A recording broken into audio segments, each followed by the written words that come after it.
নমস্কার বন্ধুরা, আজ আমি তৈরি করে দেখাবো চিচিঙ্গা দিয়ে একটি রেসিপি। আর এই চিচিঙ্গা রেসিপি গরম ভাত অথবা রুটির সাথে খুবই ভালো লাগবে খেতে। গরম ভাত অথবা রুটির পাতে যদি এই রকমের চিচিঙ্গা রেসিপি থাকে তাহলে অন্য আর পদের কোনো দরকার পড়বে না।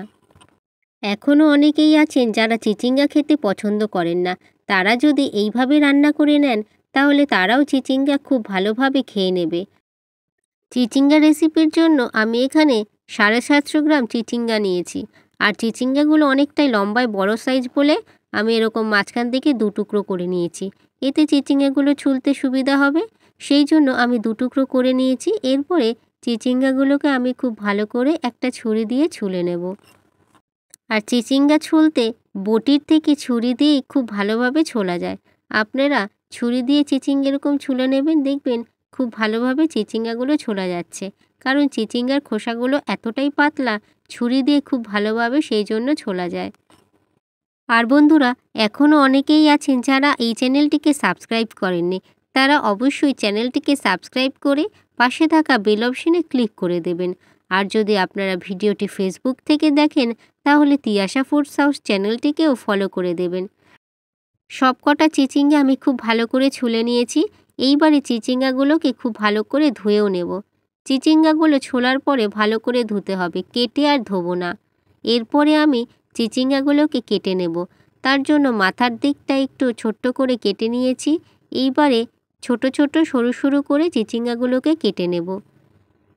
ঠিক এরকম গোল গোল চাকচাক করে সরু সরু করে কেটে নিতে হবে। কারণ আমরা জানি চিচিঙ্গা সিদ্ধ হতে অনেকটাই টাইম লাগে, সেই জন্য চিচিঙ্গাগুলোকে একটু সরু সরু করে কেটে নিলে তাড়াতাড়ি সিদ্ধ হয়ে যায়।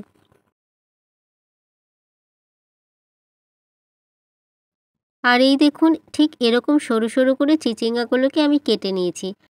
আর এইভাবে সবকটা চিচিঙ্গাকে আমি সরু সরু পাতলা পাতলা করে কেটে নিচ্ছি।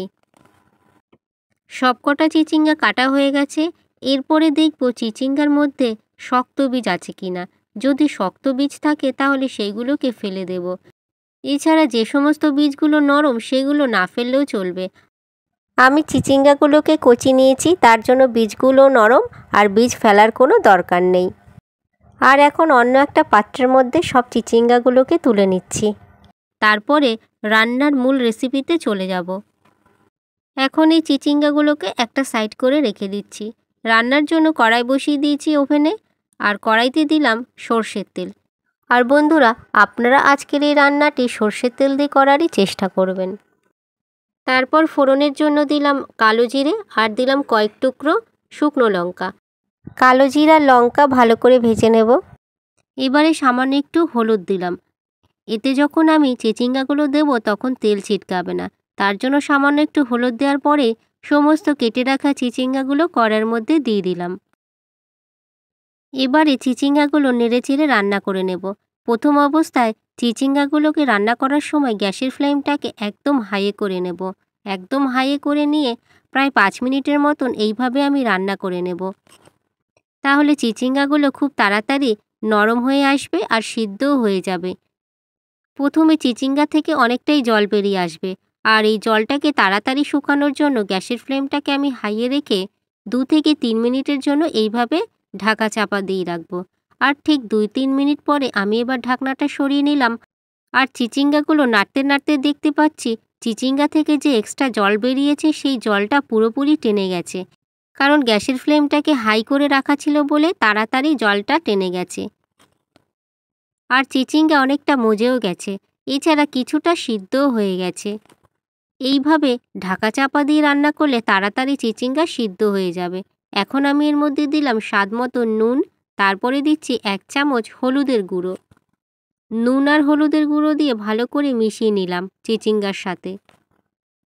আর এই সময় গ্যাসের ফ্লেমটাকে মিডিয়ামে রেখে রান্না করে নেব।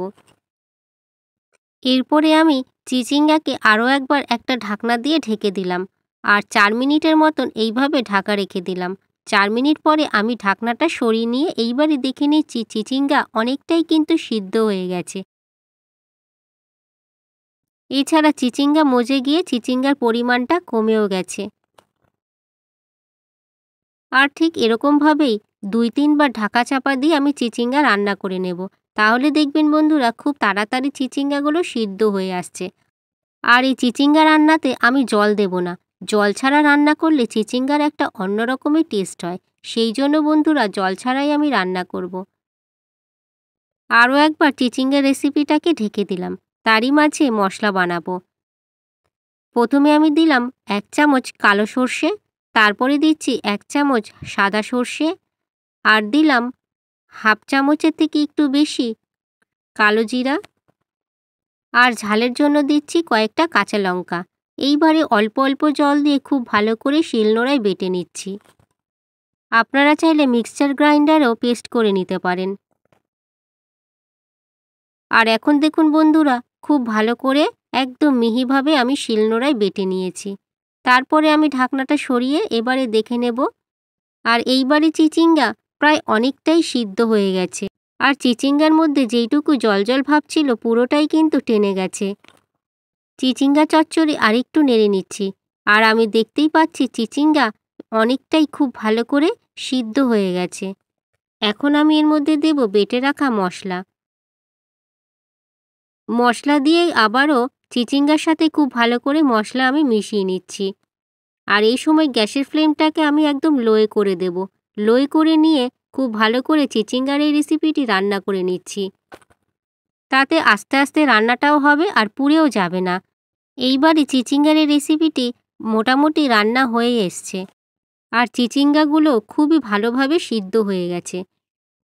আমি আপনাদেরকে দেখিয়ে দিলাম চিচিঙ্গাগুলো কতটা সুন্দরভাবে সিদ্ধ হয়ে গেছে।